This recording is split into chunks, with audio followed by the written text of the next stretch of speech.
देखिए बड़ी खबर आ रही गुजरात से। गुजरात के कच्छ में भीषण आग लग गई है। बापू धाम भचाऊ हाईवे पर आग लगी है। लकड़ियों के गोदाम में वहां पर आग से हड़कंप मच गया है। हाईवे पर पेट्रोल पंप के पास आग लगी है। आग की लपटें देखिए कितनी भयंकर आग है और आग बुझाने में फायर ब्रिगेड कर्मी जुटे हुए हैं। ये गुजरात के कच्छ की तस्वीर है जहां एक लकड़ी गोदाम में भयंकर आग लग गई। ये बापू धाम भचाऊ हाईवे है जहां पर आग लगी है और देखिए पास में ही एक पेट्रोल पंप भी दिख रहा है। कितनी खतरनाक तस्वीर हो सकती थी ये, लेकिन फिलहाल लकड़ियों के गोदाम में एक आग से हड़कंप मच गया है। हाईवे पर पेट्रोल पंप के पास ये आग लगी है। आग बुझाने में आप देख सकते हैं दमकल कर्मी जुटे हुए हैं। फायर ब्रिगेड की गाड़ियां आपको दिखाई दे रही हैं। ये गुजरात के कच्छ की तस्वीरें हैं और ये हाईवे है जहां पर बापू धाम भचाऊ हाईवे, जहां पर लकड़ियों का एक गोडाउन था जिसमें ये आग लगी।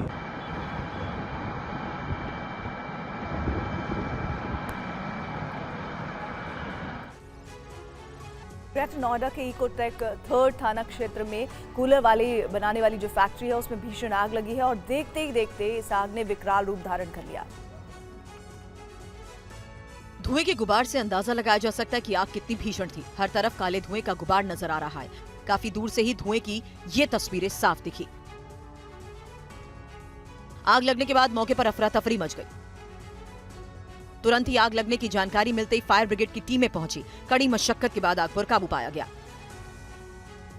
इकोटेक 3 थाना क्षेत्र के तुसियाना औद्योगिक क्षेत्र के कूलर बनाने वाली फैक्ट्री में लगी है। सीएफओ प्रदीप कुमार ने बताया कि आग लगने की जानकारी मिलते ही तत्काल 2 फायर टेंडर को आग पर काबू पाने के लिए भेजा गया, लेकिन आग काफी भीषण थी। इसे देखते हुए 6 फायर टेंडर और भेजे गए, लेकिन आग विकराल होने के कारण दूसरी जगहों से 8 फायर टेंडर्स और बुलाए गए। आग पर काबू पाया गया। वायरिंग में फॉल्ट होने की वजह से आग लगने की आशंका जताई जा रही है। हालांकि पुलिस का कहना है कि आग पूरी तरीके से बुझ जाने के बाद सभी बिंदुओं पर जांच की जाएगी, जिसके बाद ये पता चलेगा कि आग लगी कैसे और कितना नुकसान पहुंचा। आग में कोई हताहत नहीं हुआ। मध्य प्रदेश में फायर ब्रिगेड विभाग में ऐसे कर्मचारियों की भी नियुक्ति हुई है जिन्हें आग बुझानी नहीं आती। भोपाल में टीवी 9 संवाददाता शुभम गुप्ता से बातचीत में फायर ब्रिगेड कर्मियों ने ये माना कि उन्हें आग बुझाने की ट्रेनिंग ही नहीं दी गई। भोपाल शहर में हमने कई बड़ी आग देखी है। बात वल्लभ भवन की हो या सतपुड़ा भवन की हो, आग एक छोटे से कमरे में थी मगर फैलते फैलते पूरे भवन तक पहुंच गई। आखिर इसके पीछे की क्या वजह थी? जो हमने पड़ताल की है उसमें तो ये सामने आया है कि फायर डिपार्टमेंट के कई कर्मचारी ऐसे हैं जिन्हें लंबे वक्त से कोई ट्रेनिंग ही नहीं दी गई। ये बताएं कि आप लोगों को कब आखिरी बार ट्रेनिंग मिलेगी थी? अभी तक नहीं बताया सर। हाँ, हम लोग डिप्लोमा जब से ट्रेनिंग करी, फायर ब्रिगेड की तरफ से कोई भी हमें ट्रेनिंग नहीं दी। नियम तो यही कहता है कि सर हर 6 महीने, 3 महीने नहीं तो 6 महीने में सभी कर्मचारियों को एक बार ट्रेनिंग होना चाहिए। मेरा तो ये मानना है कि आज तक ये भी नहीं हुआ कि डेली पीटी परेड भी हो जो हमारे कर्मचारी फिट रहें। आपके द्वारा मुझे जानकारी मिल रही है और मैं भी आज पता करती हूँ कि यदि इस तरह के कर्मचारी हैं, क्योंकि फायर एक इतना सेंसिटिव डिपार्टमेंट है कि उसमें हर व्यक्ति को ट्रेंड होना चाहिए। इस बीच एक बड़ी खबर आपको बता दें कि टीवी 9 के WITT समिट में बोले हैं असम के मुख्यमंत्री हेमंत बिस्वा शर्मा। कांग्रेस नेता का पाकिस्तान कनेक्शन जल्द आएगा सामने। पाकिस्तान से 50 साल पुराना कनेक्शन भी सामने आना चाहिए, ये भी उन्होंने कहा है। पाकिस्तान से कनेक्शन का सच सामने ले आना मेरा कर्तव्य है, ये हेमंत शर्मा बिस्वा ने कहा।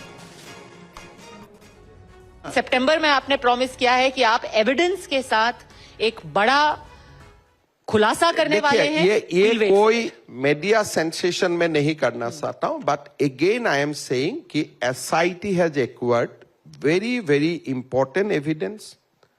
आप समझ सकता है कि भारत का संसद या भारत का चीफ मिनिस्टर का बेटा चुपचाप अटारी बॉर्डर से इस्लामाबाद जाते हैं, किसी को घनक भी नहीं पड़ते हैं, and he stayed there for 15 days. Airport में जाने से पकड़ जाऊंगा तो इसीलिए आई गो अटारी बॉर्डर से। वहां कौन आपको वेट करता है once you cross the border? I am just given you a hint and there are many more things to come. Bharat का ही संसद अगर खुद अप्लाई करके अपना बेटा का सिटीजनशिप भारतीय से अलग प्रदेश कर देते हैं, अलग देश कर देते हैं, व्हाट डज इट मीन? अगर आज मेरा बेटा को, मैं सांसद हूं और मैं भारत सरकार को अपील रिक्वेस्ट लेटर लिखता हूं कि मेरा बेटा का नागरिकता मैं सरेंडर करता हूं और मैं मुझको फलाना देश का सिटीजनशिप करना है, what does it mean? Will you do that as member of parliament? So I have just given you one or two hints. There are many more things to come and Congress party will be in a huge problem. मैं hint दे रहा हूं, अभी से वो लोग ठिकाना काट ले तो उनके लिए अच्छा है। और देखिए, औरंगजेब विवाद पर आरएसएस की तरफ से एक बार फिर से प्रतिक्रिया आई है। औरंगजेब विवाद पर बोले आरएसएस के पूर्व सरकार्यवाह भैयाजी जोशी। औरंगजेब की कब्र का विवाद अनावश्यक रूप से उठाया जा रहा है, ये भैयाजी जोशी ने कहा है। उन्होंने कहा कि जिनकी श्रद्धा होगी वो औरंगजेब की कब्र पर जाएंगे। औरंगजेब की मौत इसी देश में हुई, इसलिए यहां पर कब्र है। शिवाजी ने अफजल खान की कब्र बनवाई थी, ये भी कहा भैयाजी जोशी ने। ये भारत की उदारता और समावेशिता का प्रतीक है, ये भी कहा भैयाजी जोशी ने। अनावश्यक विषय उठाया गया है। एक है, अब उसकी मृत्यु यहाँ हुई तो कब्र यहाँ बनी हुई है, कोई श्रद्धा है वो जाएंगे। हमने तो छत्रपति शिवाजी महाराज का जो आदर्श है, उन्होंने अफजल खान की भी वहां पर कब्र बनवाई थी, तो वो तो है भारत की ये उदारता की सर्वसमावेशिता का प्रतीक है। वो कब्र रहे, जिसको जाना है वो जाए। और इधर वक्फ बिल पर बोले संसदीय कार्य मंत्री किरेन रिजिजू। वक्फ बिल पर अफवाह फैलाई जा रही है। ईद के दिन वक्फ बिल पर झूठ ना फैलाया जाए। बिल का विरोध तर्क के साथ कीजिए, झूठ मत बोलिए। समाज में तनाव पैदा करने वालों पर नजर रखने की बात भी किरेन रिजिजू ने की है। वक्फ बिल पर संसद में चर्चा के लिए वो तैयार हैं और इस बिल से मुस्लिमों को फायदा होगा। उन्होंने कहा कि वक्फ बिल से असंवैधानिक उसे बता देना ये गलत है। वक्फ बिल पर हर सवाल का वो जवाब देने के लिए तैयार हैं। वक्फ बिल को लाने की पूरी तैयारी है। देश संविधान से चलता है, किसी की जमीन नहीं छीनी जा सकती। कुछ पॉलिटिकल पार्टीज के लोग और कुछ संगठन है, गिने चुने कुछ संगठन है, वो लोग समाज को गुमराह करने का कोशिश कर रहा है। मैं बहुत साफ तौर पर कहना चाहता हूँ कि झूठ ना बोलें और वक्फ बिल में जो प्रावधान है उसको अच्छी तरह से पढ़ के फिर उसके बाद में तर्क रख करके अपना बात को बोलने से अच्छा है। समाज में तनाव पैदा करने के लिए कुछ संगठन जो प्रयास कर रहा है हमारा नज़र में आ रहे हैं। 2-3 दिनों से मैं देख रहा हूँ कि रमज़ान के समय और आज ईद के समय में भी हाथों में काला पट्टी बांध करके आने का आह्वान करना और सड़कों पे उतरने के लिए उकसाना, ये हमारा देश के लिए ठीक नहीं है। और वक्फ बिल को लेकर एनडीए के सहयोगी जेडीयू ने सरकार को 3 सुझाव दिए। ये सुझाव क्या हैं? इस रिपोर्ट में देखिए। वक्फ संशोधन विधेयक को लेकर देश भर में बवाल मचा है। मुस्लिम संगठन और कई विपक्षी पार्टियां इस बिल के खिलाफ हैं। बिल के विरोध में लगातार प्रदर्शन हो रहे हैं और इसी साल बिहार में विधानसभा चुनाव भी होने वाले हैं। ऐसे में बिल को लेकर एनडीए के घटक दलों में बेचैनी बढ़ती जा रही है। एनडीए के सहयोगी जेडीयू ने सरकार को बिल को लेकर 3 सुझाव दिए। जेडीयू सूत्रों की माने तो सरकार की तरफ से उसे आश्वासन दिया गया कि बिल की चर्चा के दौरान उनके सुझावों को शामिल किया जाएगा। आपको बताते हैं जेडीयू ने क्या सुझाव दिए। जेडीयू ने कहा कि जमीन राज्य का मुद्दा है, लिहाजा नए कानून में भी इसकी प्राथमिकता बरकरार रहे। जो वक्फ संपत्तियां रजिस्टर्ड हैं, उन पर नए कानून का असर नहीं पड़ेगा, लेकिन कोई विवादित या सरकारी संपत्ति है तो रजिस्टर्ड नहीं है तो फिर उसका फैसला वक्फ बिल में तय मानकों के हिसाब से होगा। जेडीयू ने सरकार को यह भी सुझाव दिया कि अगर कोई वक्फ संपत्ति पंजीकृत नहीं है और उस पर धार्मिक भवन मसलन मस्जिद, दरगाह आदि बने हैं तो उसको ना तोड़ा जाए, उसका स्टेटस बरकरार रखा जाए। अब देखना होगा कि वक्फ बिल को लेकर केंद्र सरकार इस पर क्या फैसला लेती है। वक्फ संशोधन बिल को लेकर हो रहे विरोध पर जगदम्बिका पाल ने कहा है कि जब संशोधित कानून आया ही नहीं तो विरोध क्यों। वहीं अखिलेश यादव ने साफ किया है कि अगर सदन में ये बिल आएगा तो वो इसका विरोध करेंगे। अलविदा नमाज में भी उन्होंने आह्वान कर दिया कि काली पट्टी बांध करके जाएं। आज ईद के दिन भी पूरे देश में उन्होंने आह्वान कर दिया कि काली पट्टी बांधें। आखिर क्यों? कानून तो अभी सदन में आया नहीं। अमेंडेड कानून आ जाए तब गुमराह करें कि हमारी मस्जिद ले ली जाएगी। जब संसदीय कार्य मंत्री किरेन रिजिजू जी ने कह दिया कि हम कोई मस्जिद नहीं लेंगे, कब्रिस्तान नहीं लेंगे, सरकार क्यों लेगी? फिर भी वो इस तरह का वो हो ओवैसी कि साहब हमारे मस्जिदों पे हमला है, हमारे ऊपर गोली है, हमारे ईमान पे गोली चलाई जा रही, तो ये मुझे लगता है बदअमनी फैलाना चाहते हैं। बिल जो आ रहा है ज्यादातर देश के दल उसके खिलाफ हैं। बड़े पैमाने पर राजनीतिक दल इसकी खिलाफत करेंगे। समाजवादी पार्टी भी इस बिल की विरोध करती है। सदन में जब आएगा इसका विरोध होगा। भारतीय जनता पार्टी के जितने भी अभी तक के फैसले हुए हैं, जो संविधान बदलने के या इस तरह के जो बड़े फैसले लिए हैं, उससे जनता को लाभ नहीं पहुंचा है। और वक्फ संशोधन बिल पर बीजेपी नेता शाहनवाज हुसैन और जेडीयू नेता केसी त्यागी ने क्या कहा, अब आपको ये सुनाते हैं। वक्फ अमेंडमेंट एक्ट पर आज जो लोग विरोध कर रहे थे उनके मुंह पर जबरदस्त तमाचा लगा है, क्योंकि ज्यादातर मुसलमानों ने काली पट्टी नहीं बांधी। तो ये साबित हो गया कि वो लोग जो ये विप दे रहे थे काली पट्टी बांधो, मैंने ईद की नमाज अदा की पार्लियामेंट के सामने जामा मस्जिद में, एक भी व्यक्ति मुझे नहीं मिला, फुटेज भी आप लोगों के पास, जो काली पट्टी बांधे हुआ हो। ये जो जमायतुल उलमा हिंद और कई लोग ने अपील की थी वो लोग होंगे उनके, लेकिन कोई भी काली पट्टी बांधे हुए नहीं मिला। पार्टी अपना स्टैंड भी और जो पार्टी के सुझाव थे वो भी प्रॉपर चैनल के जरिए भिजवाए जा चुके हैं। हम गठबंधन का हिस्सा हैं, लिहाजा उसके विपरीत कोई बयान देने का सवाल ही पैदा नहीं होता। जहाँ तक श्री ओवैसी की बात है, वो कोई सोल स्पोक्समैन नहीं है मुस्लिम्स के, और यूं भी उनको लेकर के भी आरजेडी, समाजवादी पार्टी और कांग्रेस कई प्रकार के आरोप लगा चुकी है कि वो उत्तेजनात्मक भाषण देकर के कम्युनल पोलराइजेशन करते।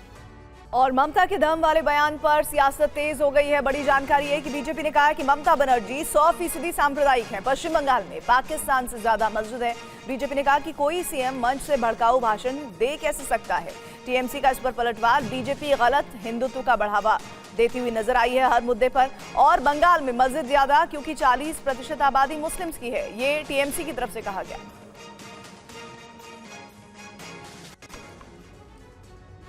और पश्चिम बंगाल की मुख्यमंत्री ममता बनर्जी ने ईद के मौके पर आरोप लगाया कि बंगाल में दंगे कराने की साजिश रची जा रही है। उन्होंने ये भी कहा कि आम जनता नहीं, राजनीतिक दल दंगा भड़काने की कोशिश में है। हम लोग सेकुलर है, नवरात्रि चल रहा है, मैं उसको भी शुभकामना दूंगी, लेकिन हम नहीं चाहते हैं कि इसके लिए दंगा करे। कोई आम जनता नहीं करते हैं, कोई एक पॉलिटिकल पार्टी करते हैं। ये शर्म का बात है, दुख का बात है, जो लाल पार्टी पहले बड़ा बात करते थे सेकुलरिज्म का, आज लाल और गेरुआ एक हो गया। बोले दो हम लोग आएगा, हम अकेला नहीं आएगा, हम अकेला एक तो है। हम लोग लड़ते हैं जिंदगी से, हम लोग लड़ते हैं हमारे जम से।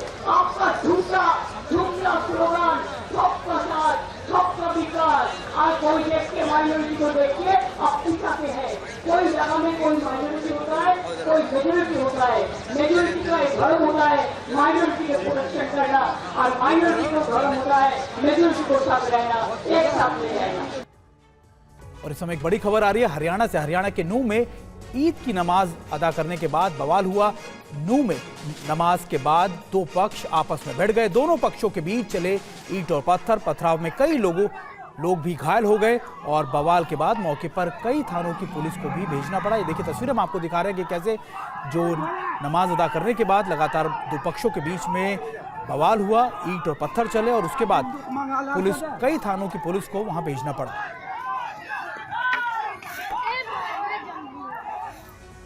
और अब खबर राजस्थान के टोंक से। टोंक जिले में ईद के त्योहार के बीच बवाल हो गया। नमाज पढ़कर निकले काफी संख्या में लोगों ने ट्रक स्टैंड पर नारेबाजी की। बवाल और नारेबाजी की ये तस्वीरें टोंक जिले के मालपुरा की हैं। वीडियो में साफ नजर आ रहा है कि नमाज पढ़कर लौट रहे ये लोग एक जगह इकट्ठा हुए। इस दौरान जमकर नारेबाजी हुई। भीड़ को नियंत्रित करने के लिए पुलिस को भी कड़ी मशक्कत करनी पड़ी। दरअसल जैसे जैसे नारेबाजी तेज होती रही, भीड़ बढ़ने लगी और पुलिस ने मौके पर हालात को काबू करने की भी कोशिश की। लोगों की मांग थी कि उन्हें जुलूस निकालने दिया जाए, जबकि पुलिस का कहना था कि बिना अनुमति के ऐसा नहीं हो सकता। इस दौरान कुछ देर तक दोनों पक्षों के बीच गर्मागर्म बहस होती रही। इलाके में तनाव की स्थिति बनी रही। लोगों की भीड़ की वजह से जयपुर मालपुरा दुदू स्टेट हाईवे जाम रहा। प्रशासन ने तत्काल कार्रवाई करते हुए मौके पर भारी पुलिस को तैनात किया। स्थिति को नियंत्रण करने के लिए वरिष्ठ अधिकारियों ने लोगों से भी बात की, जिसके बाद हाईवे को खुलवाया गया। प्रशासन ने स्थानीय लोगों से शांति बनाए रखने और नियमों का पालन करने की भी अपील की। फिलहाल इलाके में स्थिति सामान्य है और किसी तरह की अप्रिय घटना की कोई खबर नहीं है। ईद की नमाज के बाद लहराया फिलिस्तीन का झंडा। ये बड़ी जानकारी है कि कई जगहों पर लहराया गया है फिलिस्तीन का झंडा। इनमें भोपाल, सहारनपुर शामिल हैं, जहां फिलिस्तीन का समर्थन हुआ है। फिलिस्तीन के समर्थन का बैनर लेकर पहुंचे हैं नमाजी। बैनर पर लिखा है, मैं फिलिस्तीन के साथ हूं। नमाजियों ने हाथों पर काली पट्टी भी बांधी हुई थी। तो ये तस्वीरें आपको हम दिखा रहे हैं दो जगहों की, जहां पर इस तरह से मैं फिलिस्तीन के साथ के बैनर लेकर नमाजी पहुंचे हैं, जिसमें भोपाल और सहारनपुर की तस्वीरें हैं।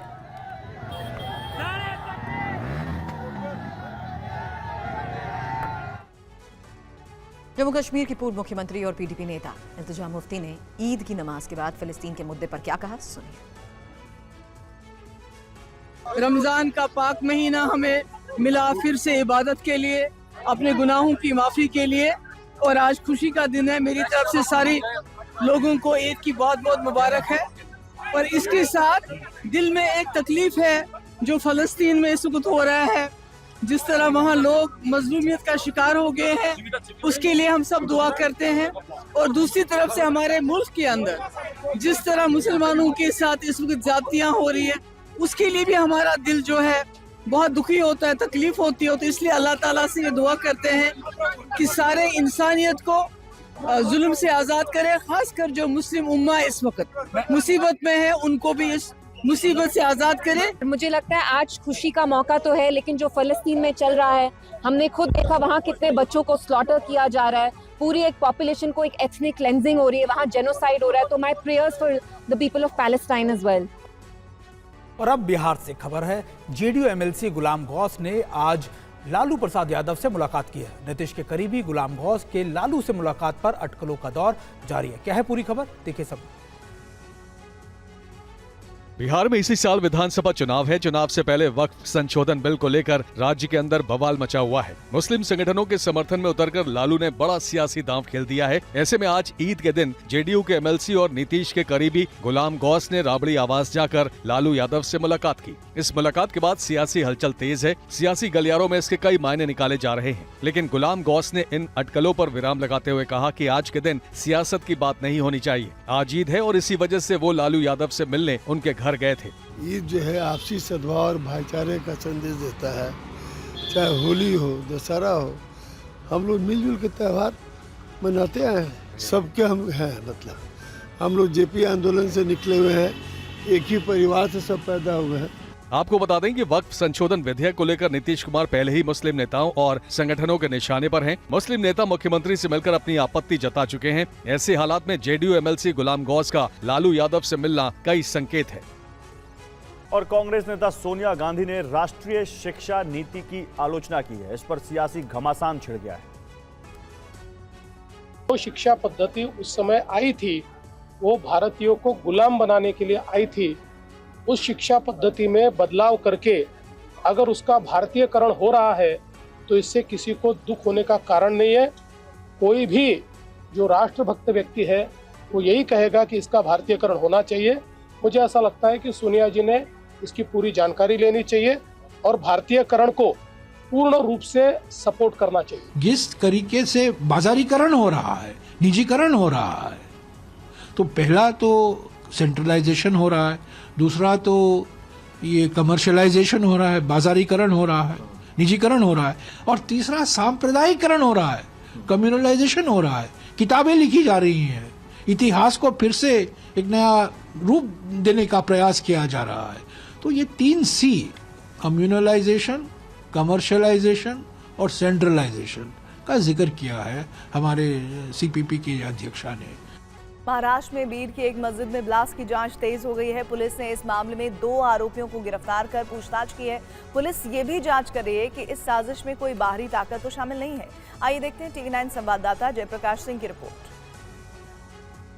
महाराष्ट्र के मराठवाड़ा के बीड जिले के अर्धमसला गांव में एक मस्जिद के अंदर जिलेटिन की छड़ों से ब्लास्ट किया गया। इस ब्लास्ट मामले में 2 आरोपियों की गिरफ्तारी की है, जिनके खिलाफ अलग अलग धाराओं के तहत पुलिस ने इन्हें हिरासत में लेकर पूछताछ शुरू कर दी है। एक बड़ी बात यह है कि गुड़ी पाड़वा के जिस हिंदू त्योहार के दिन ये ब्लास्ट किया गया, ये सबसे बड़ा मसला है कि मस्जिद के अंदर इस ब्लास्ट करने की योजना किसने बनाई, क्या इस मस्जिद के अंदर ब्लास्ट करने के पीछे कोई और साजिश तो नहीं थी। इसी की जांच करने के लिए अब इस मामले में महाराष्ट्र की एटीएस भी इस जांच में जुट गई है। एटीएस की 3 टीमें महाराष्ट्र के बीड जिले के उस गांव पहुंच रही हैं जहां पर जिस मस्जिद में ये ब्लास्ट किया गया था। ये सवाल उठने अब शुरू हो गए हैं कि जिस तरह से बाकी आरोपियों को, जो दंगे के आरोपी हैं या फिर ब्लास्ट के आरोपी हैं या किसी और हिंसा के आरोपी हैं, उनके घर पर बुलडोजर चलाया जाता है, और इन आरोपियों के घर पर बुलडोजर कब चलेगा, अबू वसीम आज़मी हो या वारिस पठान हो या फिर दूसरे जो नेता हैं, वो अब ये सवाल उठा रहे हैं। और नेपाल में राजशाही को लेकर प्रदर्शन जारी है। बड़ी खबर आपको बता दें, काठमांडू में लगातार हो रहे प्रदर्शन के बीच ये तस्वीरें सामने आई कि किस तरीके से अभी भी प्रदर्शनकारी सड़क पर डटे हुए हैं। राजा ज्ञानेंद्र के समर्थक सड़क पर उतरे हैं।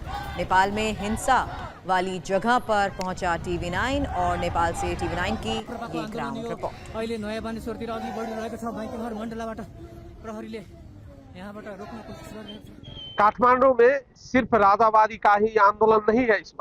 इस वक्त काठमांडू में तरह तरह के विरोध प्रदर्शन का कार्यक्रम हम लोग को दिखने को मिल रहा है। एक तरफ राजावादी राज संस्था पुनर्स्थापना और हिंदू राष्ट्र के लिए आंदोलन कर रही है, तो दूसरी तरफ गणतंत्रवादी दल, गणतंत्र समर्थित दलों द्वारा भी गणतंत्र के पक्ष में आंदोलन जारी रखा है। गणतंत्र के सवाल में सत्ता में रहे हुए दल और कुछ प्रतिपक्षी दल भी एक साथ गणतंत्र के पक्ष में आंदोलन और प्रदर्शन जारी रखा है, तो दूसरी तरफ राजा के पक्ष में रहे कुछ श्रमिक दल और कुछ संघ संस्थाएं आंदोलन कर रही है। और भी आंदोलन जो है अभी काठमांडू की सड़क पे देखने को मिल रहा है। सरकार इस सवाल का, इस सड़क पे उठी हुई सवाल का कैसे समाधान करेंगे, ये अहम सवाल है। प्रधानमंत्री के लिए और सरकार के लिए एक बड़ा चुनौती भी है, और इस चुनौती को सामना प्रधानमंत्री और सरकार कैसे करेंगे, ये प्रतीक्षा का विषय बना हुआ है। परंतु सरकार के लिए ये दिन प्रतिदिन पेचीला बनती जा रही है। कैमरा पर्सन वीरेंद्र कुमार के साथ अनंत अनुराग, काठमांडू। और वहीं टीवी9 WITT के सत्ता सम्मेलन में हैदराबाद के श्रीनिधि यूनिवर्सिटी के चांसलर डॉक्टर KT माही ने हिस्सा लिया। क्या कुछ उन्होंने कहा, आइए आपको दिखाते हैं।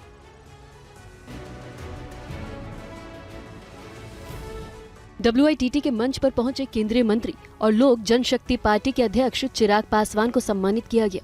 हैदराबाद की श्रीनिधि यूनिवर्सिटी के चांसलर डॉक्टर KT माही ने शॉल उठाकर चिराग पासवान का सम्मान किया। इस मौके पर डॉक्टर KT माही से बात की टीवी9 एंकर सुरभि शर्मा ने। इंडियन एजुकेशन सिस्टम ग्लोबली अब लीड करने के लिए तैयार है। Indian education system as far as teachers are concerned is ready to give a global education. Very important is the digital learning, which has to be improved. Like you have to have access to internet चाहिए villages में, हर जगह पे internet का connection हो, end devices जो है सो affordable devices हो। तो अफोर्डेबल इतना अच्छा हो सकता है एजुकेशन ऑनलाइन। ये कोविड के जब देखा है हमने कितना effectively all institutions were working. और भारत दुनिया का दूसरा सबसे बड़ा मोबाइल फोन निर्माता बन गया है। इलेक्ट्रॉनिक्स उत्पादन के निर्यात में भारत बहुत जल्द 3 लाख करोड़ का आंकड़ा पार करने वाला है। कैसे, ये रिपोर्ट देखिए। भारत इलेक्ट्रॉनिक्स उत्पादन में लगातार आगे बढ़ रहा है। 2025 में 3 लाख करोड़ के इलेक्ट्रॉनिक्स उत्पादन के लक्ष्य की ओर देश तेजी के साथ बढ़ रहा है। इस बढ़ोतरी में मेक इन इंडिया और प्रोडक्शन लिंक्ड इंसेंटिव यानी PLI योजना ने महत्वपूर्ण भूमिका निभाई है। हाल ही में जारी आंकड़ों से ये स्पष्ट है कि इलेक्ट्रॉनिक्स उत्पादन के क्षेत्र में भारत नया कीर्तिमान बनाने की ओर अग्रसर है। बीते 11 महीने में इलेक्ट्रॉनिक्स निर्यात 2.87 लाख करोड़ रुपए तक पहुंच गया, जो पिछले वित्त वर्ष की तुलना में 2.11 लाख करोड़ रुपए से 35% अधिक है। 2024 में 2.41 लाख करोड़ रुपए के इलेक्ट्रॉनिक्स गुड का निर्यात हुआ। वित्त वर्ष 2024-25 के 11 महीनों में 1.75 लाख करोड़ रुपए के स्मार्टफोन का निर्यात हुआ, जो कुल इलेक्ट्रॉनिक्स निर्यात का 60% है। यानी इलेक्ट्रॉनिक्स निर्यात में स्मार्टफोन की अहम भूमिका है। इलेक्ट्रॉनिक्स के क्षेत्र में शानदार प्रदर्शन से उत्साहित सरकार ज्यादा से ज्यादा उत्पादन पर जोर दे रही है। सरकार इसके लिए नियमों को और लचीला बनाने पर विचार कर रही है।